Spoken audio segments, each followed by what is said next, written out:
It is one of the longest JRPGs ever created, having over 100 games including its spin-offs. This is Final Fantasy.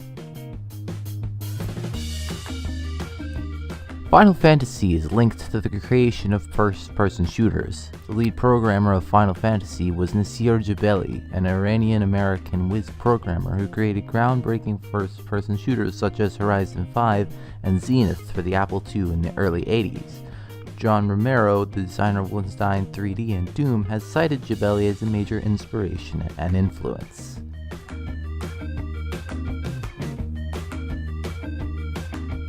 Every version of Final Fantasy has featured some take on the song Prelude, a beautiful little melody that inspires instant nostalgia in anyone who's ever touched a Final Fantasy game.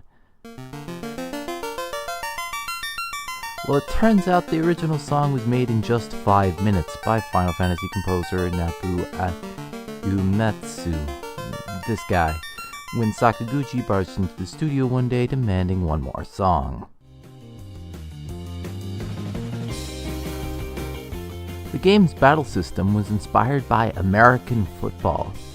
Hiroyuki Ato, the designer of Final Fantasy's battle system, had never played a tabletop or video game RPG in his life before working on Final Fantasy. Instead, his inspiration was American football with its back-and-forth action, two teams taking turns on offense and heavy emphasis on pre-planning. You can definitely see the football influence in Final Fantasy's iconic side-view battles, and up until Final Fantasy, most RPGs used a first-person or over-the-shoulder view for battle. Final Fantasy had been released almost exclusively on Nintendo consoles up to Final Fantasy VII, where many people believed that Final Fantasy VII was going to be released for the Nintendo 64. But as we know now, it was released on the original PlayStation, since the Nintendo 64's cartridges and 64DD discs lacked the required storage capacity for substantial pre-rendered movie footage.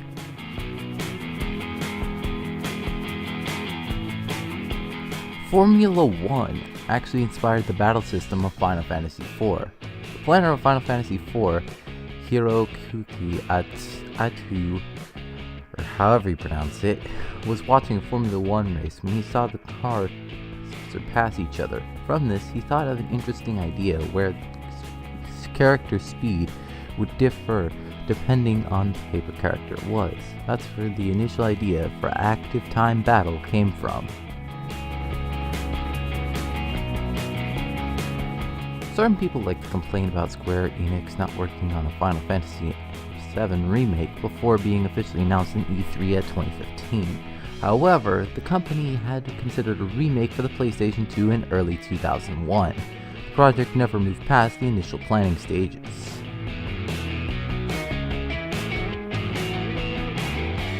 Final Fantasy IX is somewhat unique in the series, as it was seen by series creator Hironobu Sakaguchi as the closest to his ideal view of what a Final Fantasy should be, but this almost was not going to be released as a mainline Final Fantasy title. Squaresoft at first thought the game would have been a Gaiden or a side story game. The game also breaks formula in a number of ways. For example, it only features the title logo not designed by Hitoshi Akata Amano, or this guy, can have up to 2 players controlling the party during combat, and the ending was changed 7 times, whereas most mainline titles have their conclusion set in stone before full production commences.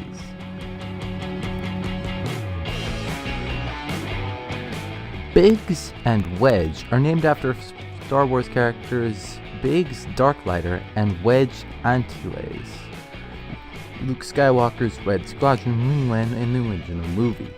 And on the topic of Star Wars, Final Fantasy VIII has the highest number of Star Wars inspired names, including Nita, Pete, and Martine. This is apparently attributed to the translation team being huge fans of the Star Wars franchise.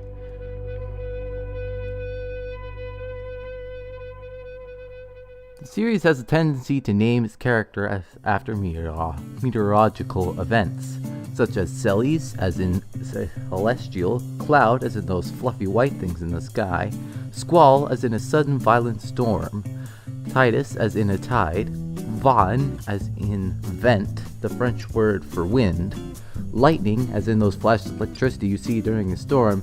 You get the point. Someone at Square needs to get their mind out of the clouds.